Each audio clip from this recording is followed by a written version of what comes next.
Hello বন্ধুরা, আজকের ভিডিওতে তোমাদেরকে দেখাবো তোমরা নতুন একটা গুগল প্লে স্টোর কীভাবে ওপেন করবে। ঠিক আছে, নতুন জিমেল আইডি বানিয়ে কীভাবে ওপেন করবে সেটা আজকের ভিডিওতে দেখাবো।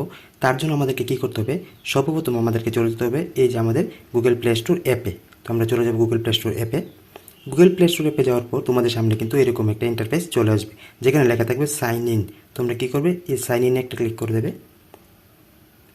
সাইন ইনে ক্লিক করার পর তোমাদের মোবাইল নাম্বারের যে পাসওয়ার্ড রয়েছে সেটা চাইতে পারে, তো সেই পাসওয়ার্ডটা তোমরা দিয়ে দিবে। তো আমি দিয়ে দিচ্ছি। তারপর মোবাইল লকটা দেওয়ার পর তোমাদের সামনে এরকম একটা ইন্টারফেস চলে আসবে, যেখানে লেখা থাকবে এই যে ক্রিয়েট অ্যাকাউন্ট। ঠিক আছে, তোমরা কী করবে, ক্রিয়েট অ্যাকাউন্টে ক্লিক করবে। ক্রিয়েট অ্যাকাউন্টে ক্লিক করার পর কিন্তু তিনটে অপশন দেখাবে। তোমরা এখান থেকে যেটা চুজ করে নেবে সেটা হচ্ছে ফর মাই পার্সোনাল ইউজ। প্রথমটা চুজ করে নেবে। প্রথমটা চুজ করে নেওয়ার পর তোমাদের নামটা এখানে দিয়ে দিবে, ফার্স্ট নেম, তারপর হচ্ছে সার নেম। ঠিক আছে, তো আমি ফার্স্ট নেম দিয়ে দিচ্ছি। হ্যাঁ, আমার ফার্স্ট নেম দেওয়া হয়ে গেলো। তারপর আমি যেটা সার নেম দিয়ে দেবো, ডি উইথ, হ্যাঁ আমার ফার্স্ট নেম সার নেম দেওয়া হয়ে গেলো। তারপর দিয়ে তোমরা কী করবে, যে নেক্সট একটা অপশন দেখতে পাচ্ছ, এই নেক্সট একটা ক্লিক করে দেবে। নেক্সটে ক্লিক করার পর এখানে যে অপশনটা চলে আসবে সেটা তোমাদেরকে ফুলফিল করতে হবে। প্রথমটা হচ্ছে ডে দিতে হবে, তোমাদের ডেটটা দিয়ে দিতে হবে। তো আমি আমার ডেটটা দিয়ে দিচ্ছি 5। তারপর হচ্ছে মান্থ। ঠিক আছে, মান্থটা দিয়ে দেবে। তো আমি মান্থ দিয়ে দিচ্ছি মার্চ। তারপর ইয়ারটা দিয়ে দেবে। ঠিক আছে, তো আমার ইয়ার হচ্ছে 1999। ঠিক আছে, তারপর যে তোমাদের ডেট অফ বার্থটা রয়েছে সেটা দেওয়া হয়ে গেল। তারপর তোমরা কী করবে, জেন্ডারটা সিলেক্ট করবে। তো আমি জেন্ডারে ক্লিক করলাম। তো তোমরা মেল হলে মেল, ফিমেল হলে ফিমেল সিলেক্ট করে দেবে। তো আমি মেলে ক্লিক করে দিলাম।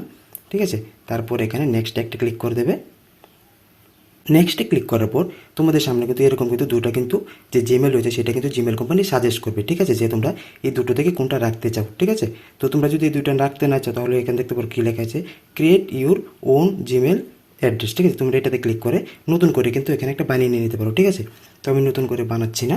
ঠিক আছে, তো আমি এখন কী করব, তোমরা এখান থেকে যে কোনো একটা বেছে নিয়ে নিতে পারো। ঠিক আছে, তো আমি আরেকটা অপশন আছে, তোমরা যদি এগুলো যদি কিছু তোমাদের ভালো না লাগে তাহলে কিন্তু তোমরা ইউজ মোবাইল, ঠিক আছে, ইউজ মোবাইলে ক্লিক করে কিন্তু তোমরা একটা ওটিপি দিয়ে, তোমাদের সামনে কিন্তু একটা ওটিপি চলে আসবে মোবাইল থেকে। সেই ওটিপিটা দিয়ে কিন্তু তোমরা একটা মোবাইল নাম্বার সিলেক্ট করে নিতে পারো। ঠিক আছে, তো এটাতে জিমেল হয়ে যাবে। তো আমি কি করব, এখান থেকে একটা যে কোনো একটা বেছে নিচ্ছি। ঠিক আছে, তোমাদের জাস্ট দেখানোর জন্য এই যে আমি এটা বেছে নিলাম। নেওয়ার পর এখানে নিচে একটা নেক্সট অপশন আছে, তো আমি নেক্সটে ক্লিক করে দেবো। নেক্সট ক্লিক করার পর আমাদেরকে বলছে যে এখানে একটা পাসওয়ার্ড দেওয়ার জন্য। ঠিক আছে, তো আমি এখানে একটা স্ট্রং পাসওয়ার্ড দিয়ে দেবো। তোমরা এই জিনিসটা মনে রাখবে, এখানে কিন্তু 8 অক্ষরের একটা পাসওয়ার্ড লাগবে। ঠিক আছে, 8 ডিজিটের একটা পাসওয়ার্ড লাগবে, স্ট্রং পাসওয়ার্ড। তোমরা বড় ছোটো মিলিয়ে একটা পাসওয়ার্ড দিয়ে দিবে। তো আমি দিয়ে দিচ্ছি। হ্যাঁ, আমার পাসওয়ার্ড দেওয়া হয়ে গেল। তো আমি এখন কী করবো, নেক্সটে ক্লিক করে দেবো। হ্যাঁ, দেখতে পারো 8 ডিজিটের। ঠিক আছে, পাসওয়ার্ডটা দেওয়ার পর তোমরা ক্লিক করার পর তোমাদের সামনে কিন্তু এরকম একটা ইন্টারফেস চলে আসবে। স্ক্রল ডাউন করার পর এখানে কী করবে, এখানে লেখা আছে SIM ইন। ঠিক আছে, এটাতে তোমরা একটা ক্লিক করে দেবে। তো আমি এটাতে ক্লিক করে দিলাম। ক্লিক করার পর এখানে দেখতে পারো আমার যে জিমেলটা রয়েছে সেটা কিন্তু এখানে কিন্তু প্রপারলি কিন্তু ওকে। হ্যাঁ, তো জিমেলটা সিলেক্ট হয়ে গেল। তো আমি সিকিউরিটি পারপাসের জন্য আমি জিমেলটা ব্লার করে রেখেছি। ঠিক আছে, তো এই জিমেলটা এখানে ক্রিয়েট হয়ে যাওয়ার পর তোমরা কী করবে, এখানে নিচে দেখতে পারো একটা অপশন আছে, এই যে নেক্সট। ঠিক আছে, তো তোমরা কী করবে, নেক্সট একটা ক্লিক করে দেবে। নেক্সট ক্লিক করার পর তোমাদের সামনে টার্মস অ্যান্ড কন্ডিশনের যেগুলো রয়েছে সেই একটা ফর্ম চলে আসবে। তোমরা এরকমভাবে উপরের দিকে এরকমভাবে স্ক্রল ডাউন করবে। ঠিক আছে, তো এরকমভাবে স্ক্রল ডাউন করে একদম নিচের দিকে চলে আসবে। নিচে একটা অপশন থাকবে আই এগ্রি। ঠিক আছে, আই এগ্রিতে একটা ক্লিক করে দেবে। আই এগ্রিতে ক্লিক করার পর তোমাদের সামনে কিন্তু এরকম আরেকটা ইন্টারফেস চলে আসবে। তো তোমরা উপরের দিকে এরকমভাবে স্ক্রল ডাউন করবে। স্ক্রল ডাউন করে তোমাদের দেখতে পারো এখানে মেলটা যে রয়েছে সেই গুগল সার্ভিসে কিন্তু মেলটা কিন্তু প্রপারলি সিলেক্ট হয়ে গেল। ঠিক আছে, তারপর এখানে দেখতে পারো নিচে একটা অপশন আছে অ্যাকসেপ্ট, তো একটা ক্লিক করে দেবে। তো আমি ক্লিক করে দিলাম। ক্লিক করার পর এগিন আবার একটা অ্যাকসেপ্টে ক্লিক করে দেবে। ক্লিক করার পর এখানে দেখতে পারো কী বলছে, ওয়েলকাম টু গুগল প্লে। ঠিক আছে, গুগল প্লে স্টোরটা যেটা রয়েছে সেটা কিন্তু এখানে কিন্তু প্রপারলি ওকে, একদম সাকসেস হয়ে গেল। তারপর আমরা কী করবো, গেট স্টার্টেড এটাতে একটা ক্লিক করে দেবো। এটাতে ক্লিক করলে কিন্তু আমাদের যে গুগল প্লে স্টোরটা রয়েছে সেটা কিন্তু ওপেন হয়ে যাবে। ঠিক আছে, তো আমি গেট স্টার্টেডে ক্লিক করে দিলাম। তারপর রিকমেন্ডেড এইগুলোকে আমি স্কিপ করে দেবো। স্কিপ করার পর এখানে দেখতে পারো কী বলছে, ইনস্টল করার কথা বলছে অনেকগুলো অ্যাপ। তো আমি এটাকে কন্টিনিউ করছি।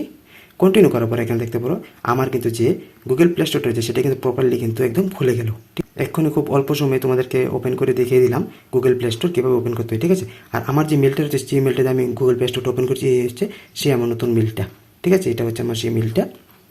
সিকিউরিটি পারপাসের জন্য মেলটা আমি ব্লার করে রেখে দিয়েছি। ঠিক আছে, এটা হচ্ছে আমার গুগল প্লে স্টোরটা একদম প্রপারলি কিন্তু কাজ করছে। ঠিক আছে, তো এটা হচ্ছে একদম শর্টকাট একটা সিস্টেমে তোমরা গুগল প্লে স্টোর ওপেন করে নিয়ে নিতে পারো। ঠিক আছে, যদি ইনফরমেশনটা ভালো লাগে অবশ্যই ভিডিওটা একটা শেয়ার করবে। দেখা হচ্ছে অন্য একটা ভিডিওতে। আজকের মতো ভিডিওটা এখানে শেষ করছি। বাই।